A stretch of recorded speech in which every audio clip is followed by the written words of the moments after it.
Hello, everyone, and happy Wednesday. I am Elsa W. Smith, your Maryland estate planning attorney, and I'm the owner of the law offices of Elsa W. Smith, where our mission is to empower women through estate planning. Welcome to Women Winning Wednesdays.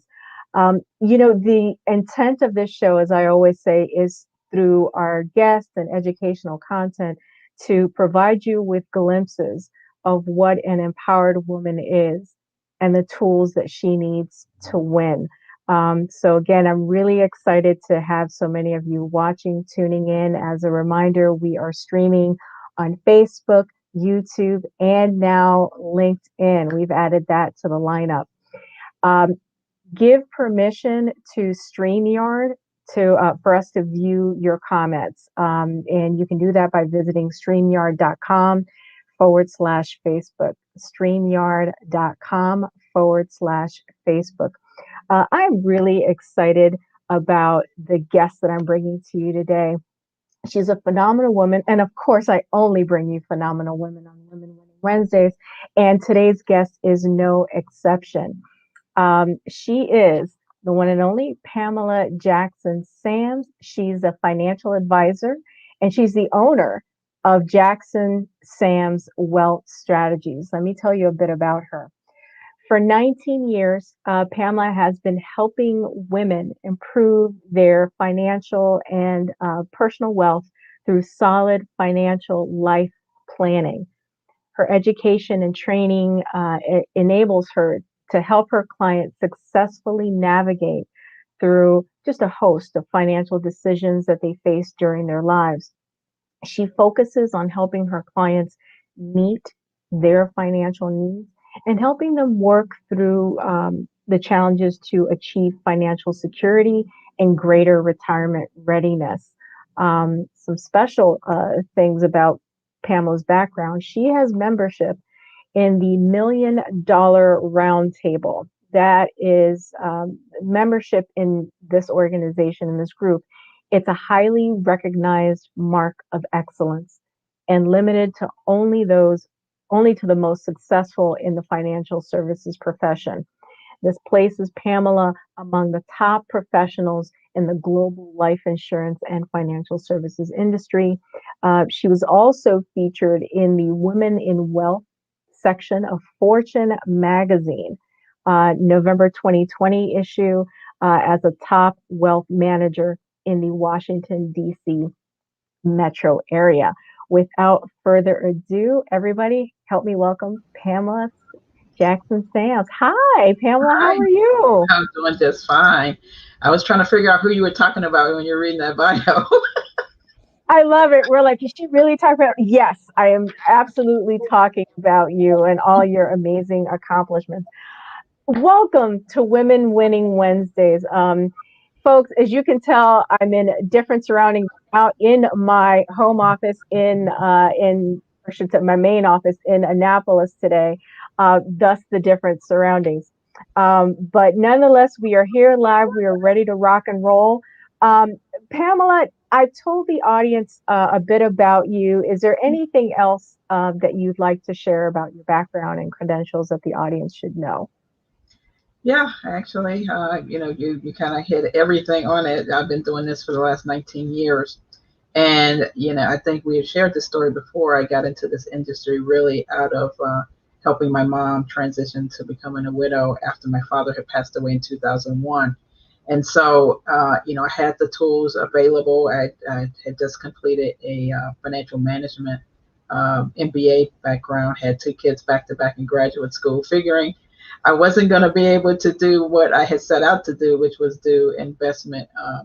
Actually investment banking, which usually takes about probably 60 to 80 hours a week. And that just wasn't going to happen with two young babies.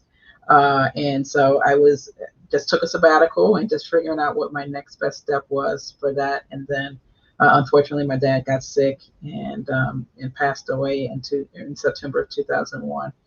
And my mother had a really hard time really trying to figure out what my dad had left, trying to deal with finances on her own, especially coming from a generation where men took care of most of the household finances. And so I just stepped in with my MBA in financial management and was really help her direct her where she needs to go. I'm number 7 of 8, so she had plenty of support from our family. But I figured there were other women similar into my mom's situation that may have not had a support of a large family and the direction financially to really move on from that. And so in 2002, I hung out my shingle. In January of 2002, set out for my mission to really help women just like my mom. Most of my clients are single by choice, divorced, and or widowed, really just trying to figure out this whole world of money on their own, but need a trusted guide and an advisor to help them do so. You've jumped ahead and answered like a couple of other questions I was going to ask you because you're such an achiever, and thank you. You shared that, but that's good because I want the audience to get to know you as a person. Um, you're unique amongst financial advisors. You're known as a behavioral financial advisor. Mhm. Could you tell us what that designation means and how you use it to serve your clients? Yeah, exactly. And I used some of the same tools actually early on in my career, but really got a certification in behavioral financial advisor. It's called the BFA designation.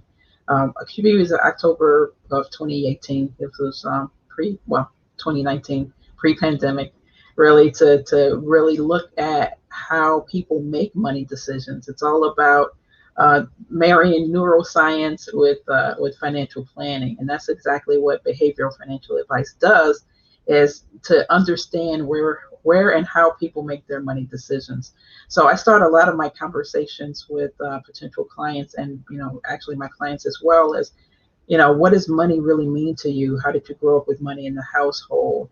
How and who helps you make financial decisions? And then what may be holding you back? What may be keeping you stuck financially?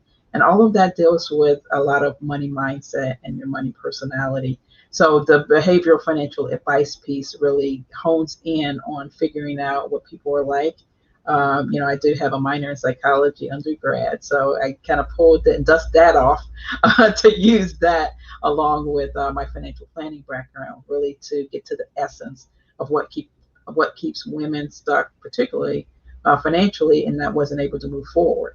Because what I found out over the last 19 years is that I can put together a really perfect financial plan, but if there were some things that were preventing people from moving forward, keeping them stuck, I wasn't making any progress, and they weren't making any progress. So I really had to get to the root cause of what may have been some of the issue, and so that's where the behavioral piece comes from. What it does is take your your values, what your values are, what your financial goals are, and then really aligning that with your behavior, understanding how do you make decisions, but the behavior piece. So if you want to retire, 10 years from now, but you're spending loads of money and you're not saving anything, that's not going to happen.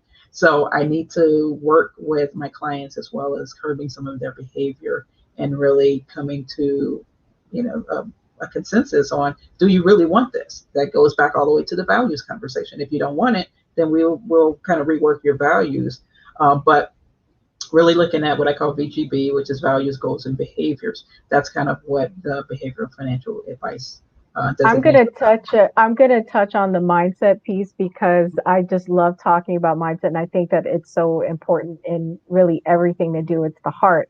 Mm-hmm. Before we make important decisions, we have to have the right mindset, and I want to come back to that. Okay. But I want to talk a little bit about you before we talk about a little bit about your clients and your practice. What was the journey like for you on the way to becoming a financial advisor and owning your own business?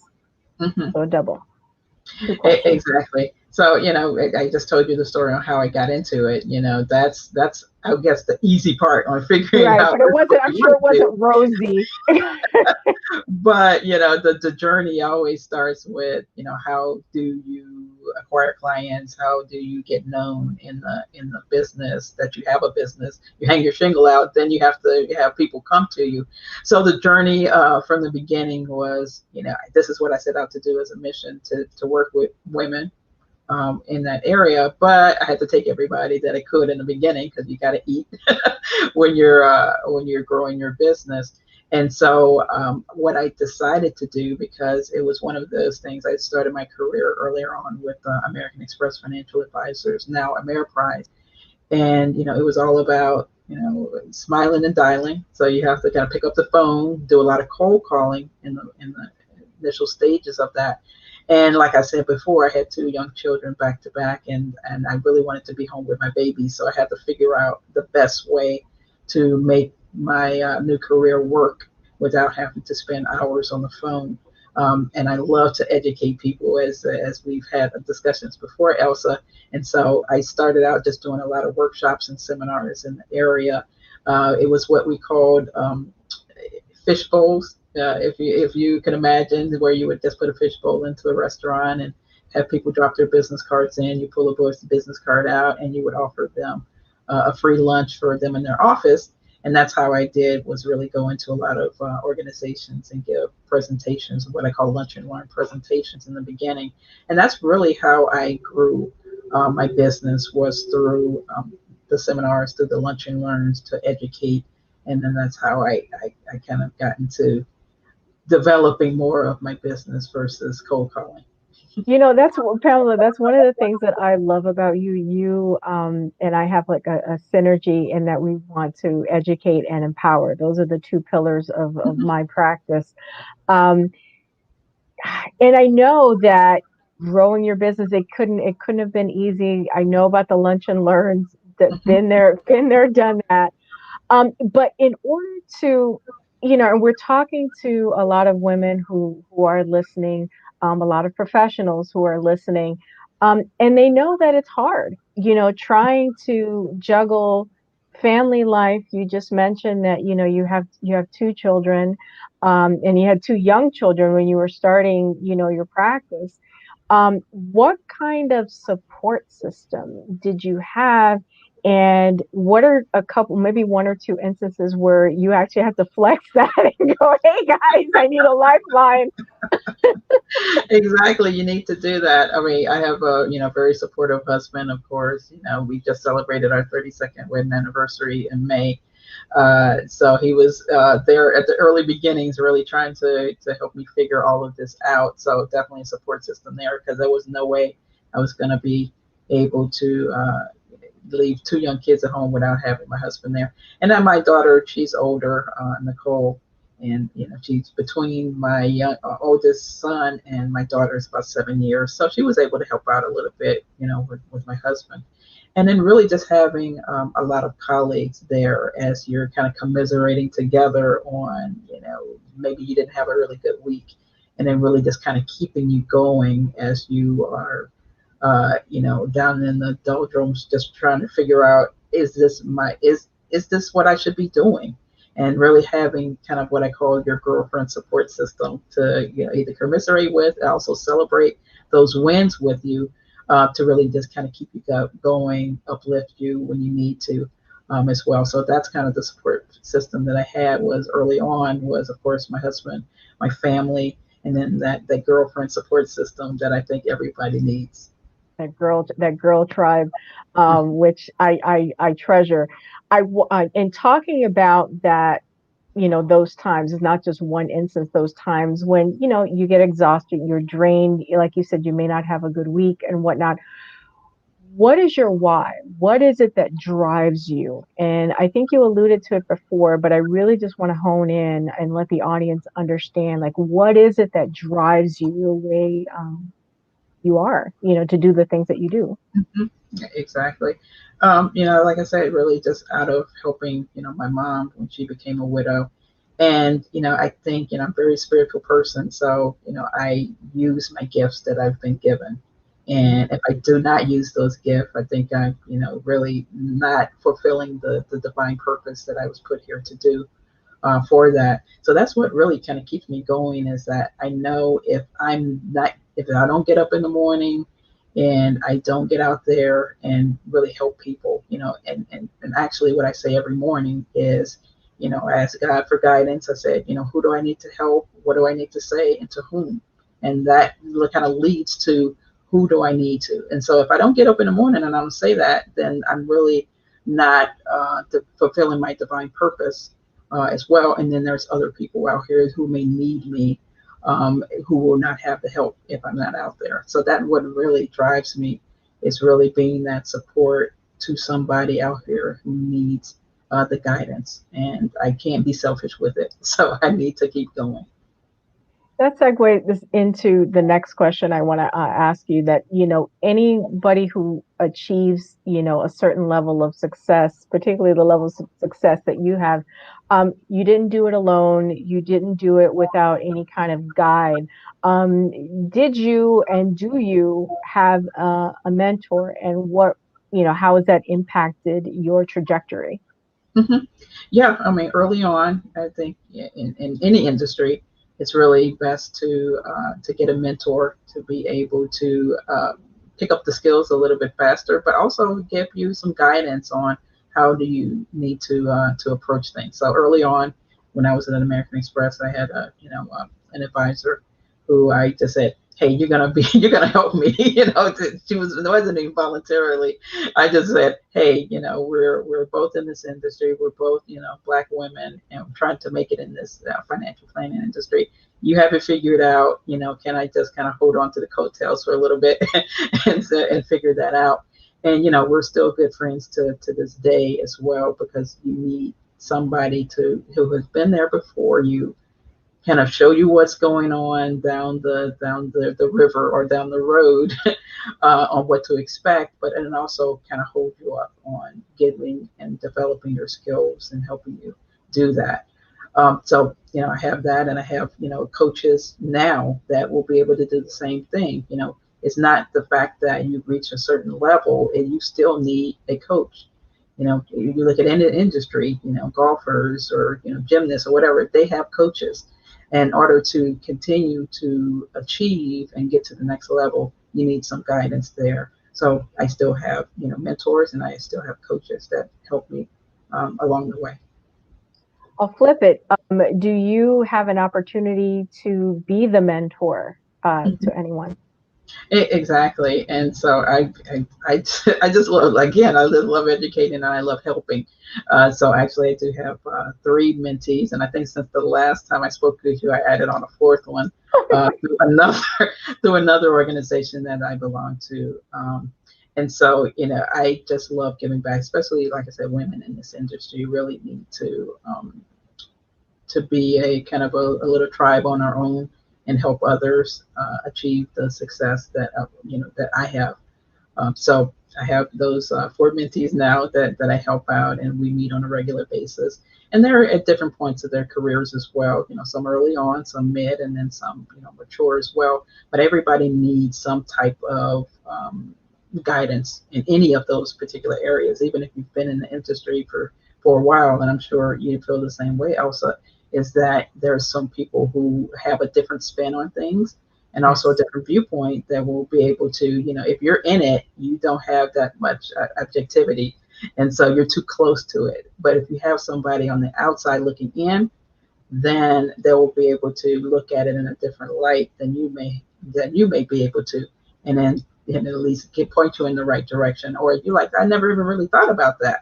And so that's what opens it up, is really having somebody else, kind of somebody on the outside looking in. Absolutely. Are there things that prospective clients should consider, before they have that investment conversation with you? And if you want to describe what your intake process is, feel free. Exactly. I think it all starts with that money mindset. So I start the conversation, like I said before, with the values discussion. So that's kind of my intake process, is how did you grow up winning? What do you want to achieve? What are your values, and how are they in line with the goals that you want to achieve from there? Because, as I explained before, is that sometimes it's not all about the money. It's really the emotions around it, and what do you want to achieve. So you have to start a little bit further back in the process to see if you're ready. I always ask, we had talked about the mentor question before and the coach question, is that I always ask people is that, are you coachable? It's like, do you, are you able to take instruction? Because sometimes you're going to get some things that you may not hear. So it takes a little bit of self-reflection. I do have the behavioral financial background, but I also do a DISC assessment on some people that go through the process to see where they are. Are we in alignment with our viewpoints? Are they coachable? How do I need to approach them? What type of language that I need to use as well, because certain things resonate. So I got to have a whole communication process that I go to as well, because how do you like to be communicated with? Some people are visual, some people are auditory, and then some people like to be in the weeds. Some people just want the high over level view. So knowing that as a personality, I like to get that up front as well. So in somewhere in the process, that's like, okay, where are we stuck, or what's the problem, what's the friction, I can go back to some of the intake in the beginning on doing some of that up front, so we don't have these things in the internal as we go along. In what I do in wills and estate planning, a lot of the professionals that become my clients usually are maybe the first or maybe the second in their family to really, have any kind of an estate plan, or even just a will. Mm-hmm. Um, so they're kind of like first, maybe second generation. Do you find in your profession that the people that you're encountering, did they have parents who sat them down at the dinner table and said, I want to introduce you to my financial person, when you're, ready to go off to college? Are they having those discussions, or are they just like, look, I'm the first in my family to do well. I need help managing this money. Help me. I mean, where do people fall? Yeah, I'm getting more of that. But to that extent is that now I'm getting second generations people. So the people who come in go, at some point, especially if I'm dealing with women, they'll introduce me to their daughters. They say, you need to go talk to Pam. You graduated from college. This is your next step with your job. Before you mess it up with not investing in 401k or any of those things, go see a financial advisor. So what I'm getting is first generation now, but I'm getting a lot of the second generation as well from clients who really introduced me to their children. And actually, now that people are also taking care of what I call the sandwich generation, they have the younger kids, but then they also have their parents. I'm getting some parents that they, of my clients, their parents on considerations on what they need to do as well with Medicare or Social Security decisions. So I'm getting a generational situation when I'm dealing with finances. But initially, most of the clients who come in are kind of first generation and figuring out, hey, I'm making money now. I need a financial advisor. Historically, especially in our community, Elsa, is that, most people have the misnomer that you have to have a lot of money in order to have a financial planner. I say it's just the opposite, because if you make poor money decisions going along, that's more costly than if you hired somebody to really kind of effectively tell you the right way to go on that. And so I have programs that are available where I make it really cost effective for people to engage the services of a financial advisor with having to not having to worry about having loads of money in order to do so. Same thing in my field. And really, estate planning really encompasses financial and planning. It's all a part of it. And what I told people in like videos and presentation is that when we're talking about a comprehensive estate plan, you really need a team of Mm-hmm. professionals that are really going to craft a strategy that's going to meet your needs. It's having the estate planning documents in place. It's in creating them with the input of experts like you, in the financial, advisory world, and CPAs and any other professionals, but mainly like those three that I mentioned are the ones that I deal with most often. Um, and yeah, I agree. A lot of people think, oh, well, I don't have enough to have an estate plan. Au contraire, Yeah. you absolutely do. And it's about the quality of life while you're here, as well as what you are leaving behind when you're not. Um, what what are some suggestions that you could give the audience? Because we are bombarded with commercials and this, that, and the other on social media about the importance of investing. Yes, we know it's important, but to the person that's just really trying to figure things out, what are good resources? Even but like before they meet with you, before they schedule a time to meet with you, where should they look, and what tips do you have? Yeah, what I generally say is, you educate yourself first. So there's a lot of resources, podcasts, financial podcasts. Make sure you do follow the ones that give really good advice, not the hot stock stuff, because you don't want to do that. You really want to learn Market all of, timing. yeah, exactly. You No don't want to market get timing. in and out and all this, cryptocurrency stuff. That may be something that you can get into maybe a little bit later. That's not where you want to start. And you don't want any just kind of, and you don't want somebody that doesn't know your particular situation, because sometimes these financial gurus work in absolutes where it's like never do this, never do that. They don't know you particularly. That's why it's really good to engage the services of somebody that will take the time to really go through an assessment and learn about you primarily.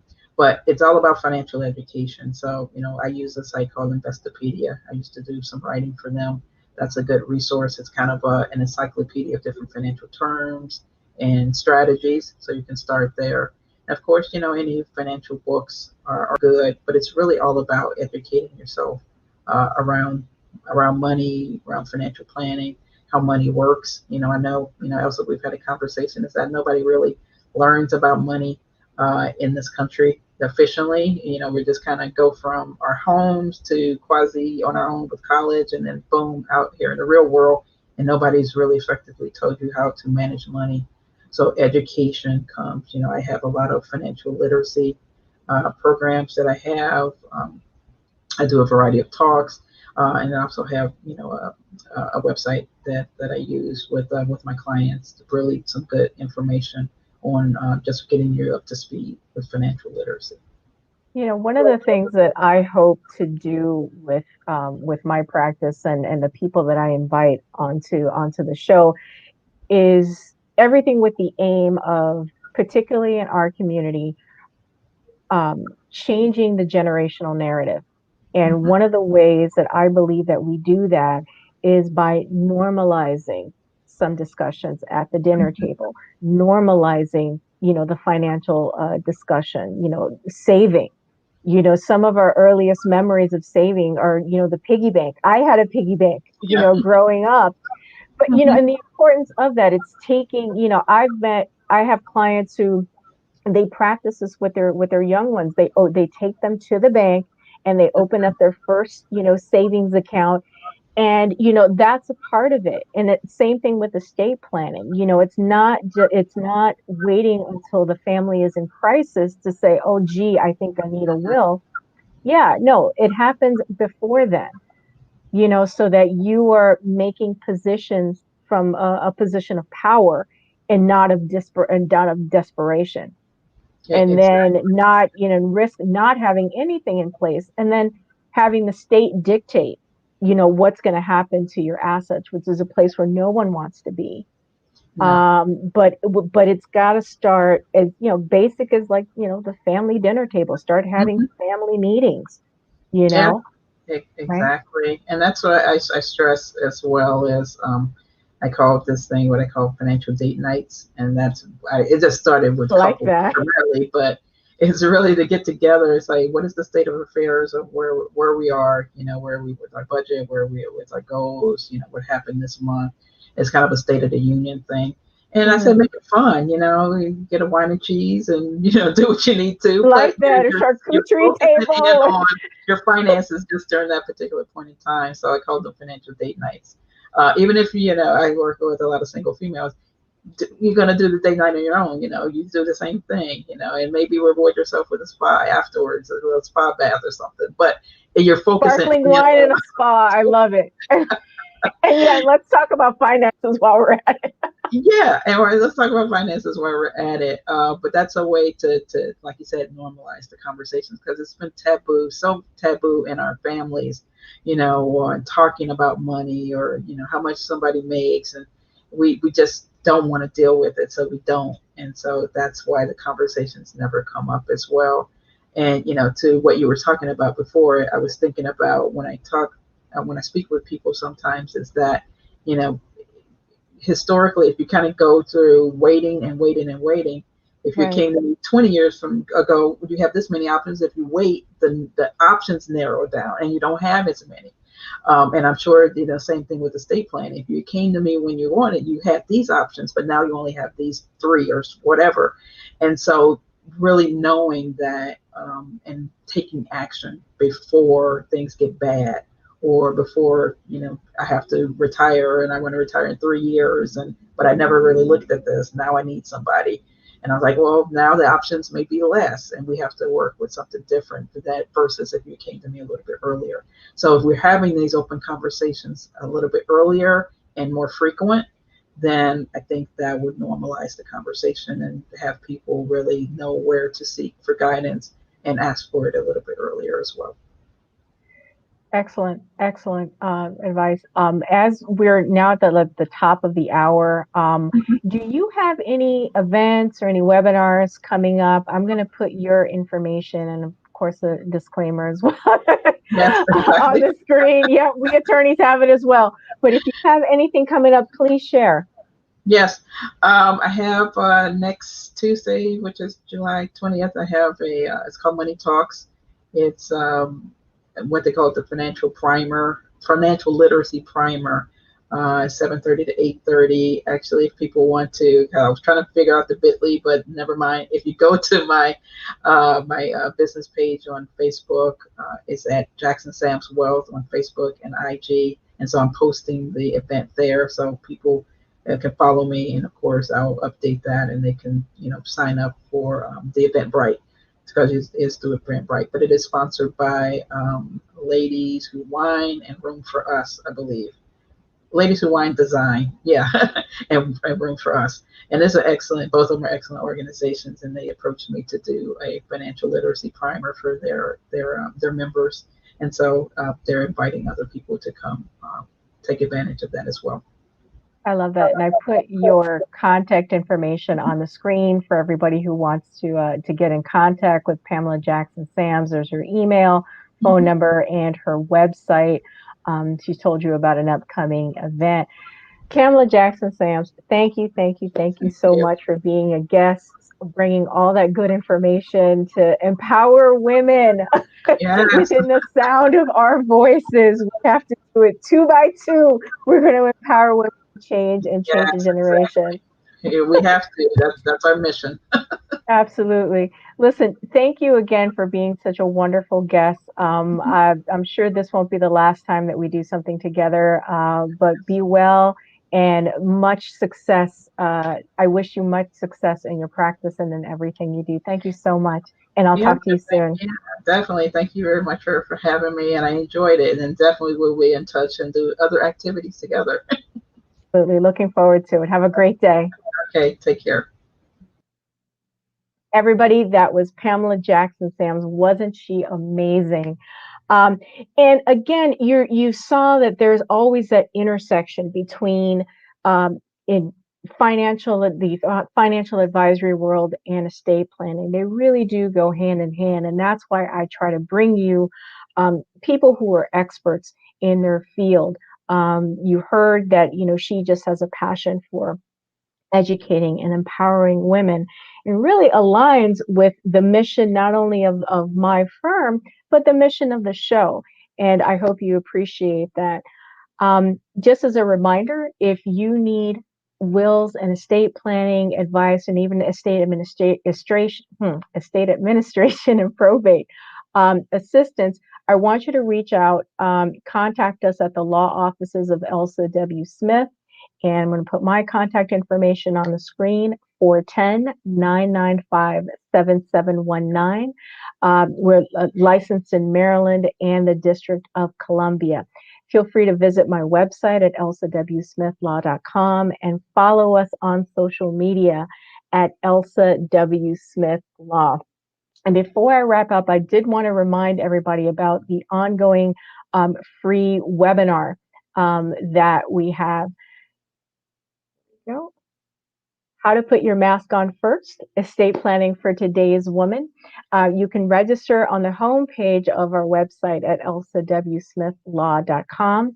There is a special offer for all attendees. It is a limited time offer, so I encourage you to register. It's just a few minutes of your time, but you're going to walk away with a lot of good information regarding estate plan and really just how to start the process in protecting yourself, your family, and your business. So, how to put your mask on first, estate planning for today's woman. I am Elsa W. Smith, the host of Women Winning Wednesdays, saying thank you so much for joining us this week, and I will see you next week. Take care, everybody.